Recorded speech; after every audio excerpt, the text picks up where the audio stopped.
Na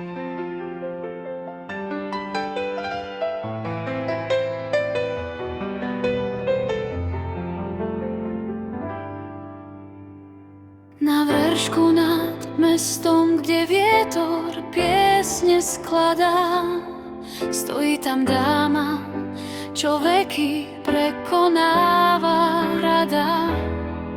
V roku 1856 Pronajov rod začal písať tvoju česť. Klasik v tvojich základoch, secesia v tvári.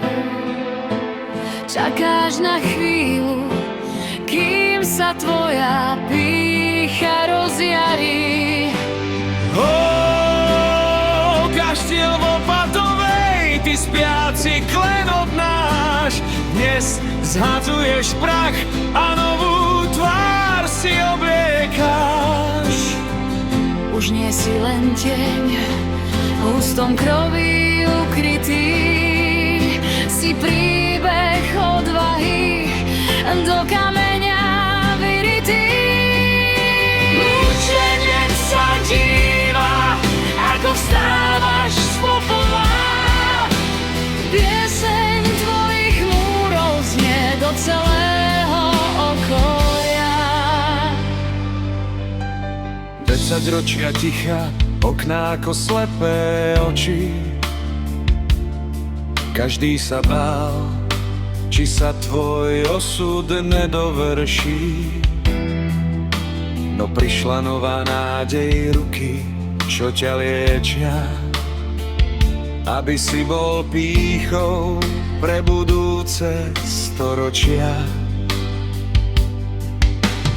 Alegorie na Rím se zas k slnku hladia. Majstri tvoje rany trpezlivo hladia. Steny prehovoria o báloch a sláve, o nociach bielých a o roze v tráve. Čas ťa nezlomil, len tvoju hrdosť skryl, aby si v plnej kráse znova ožil, znova žil.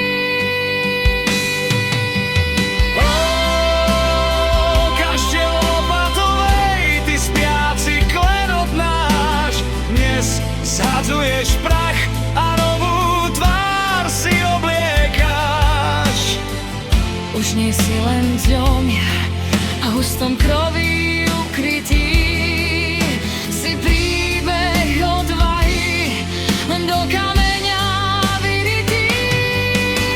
Mučenec sa díva, ako vstávaš z popola. Pieseň tvojich múrov znie do celého okolia. V tichu Novohradu, secesia, dilesia.